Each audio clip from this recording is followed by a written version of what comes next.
আসসালামু আলাইকুম প্রিয় বার কাউন্সিল পরীক্ষার্থীবৃন্দ, আশা করি সবাই ভালো আছেন। এই মুহূর্তে নতুন কোনো কিছু দেখার দরকার নেই।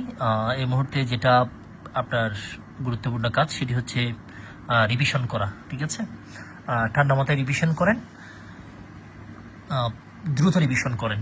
যেসব জায়গাগুলো খুবই গুরুত্বপূর্ণ ওই জায়গাটাতে একটু হালকা করে সময় দেন।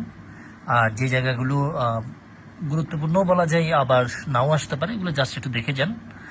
যেগুলো খুবই গুরুত্বপূর্ণ এগুলোতে একটু ফোকাস রাখেন। বিশেষ করে প্যানেল কোডের যে উদাহরণগুলো আছে এগুলো একটু ভালো করে দেখে নেন। উদাহরণের মধ্যে আপনার কনফিউশন ক্রিয়েট করবে যেই সব জায়গায়, এগুলো একটু বেশি করে দেখেন। বিশেষ করে 378 থেকে স্টার্ট করে 392 এখানে কিছু সেকশন আছে, এগুলোতে আপনি একটু বিভ্রান্ত হতে পারেন উদাহরণগুলোতে। এবং 382-তে কয়েকটা উদাহরণ আছে, ওখানে দেখবেন যে পকেটে অস্ত্র নিয়ে আপনার হচ্ছে কি নিয়ে ফেললো, আপনার থেকে পকেট থেকে মোবাইল নিয়ে ফেলেছে, নেওয়ার সময় পকেটে অস্ত্র ছিল। এই অস্ত্র দেখার সাথে সাথে পরীক্ষার হলে আপনি দাগিয়ে ফেলবেন, কিন্তু এটা ডাকাতি হবে না। কারণ হচ্ছে মোবাইল নেওয়ার সময় কিন্তু আপনি জানেন না যে মোবাইল নিচ্ছে, এটা আপনার অজান্তেই নিয়েছে, আপনার কনসেন্ট ছাড়াই নিয়েছে। এই জন্য এটা 382-তে আসবে। এই উদাহরণটা 382-র নিচে দেওয়া আছে।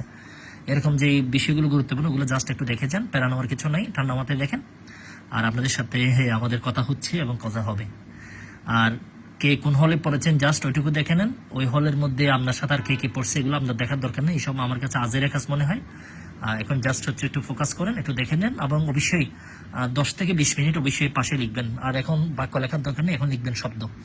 একটা প্রশ্নের গুরুত্বপূর্ণ 5টা শব্দ আপনি পাশে এনে লিখে ফেলবেন।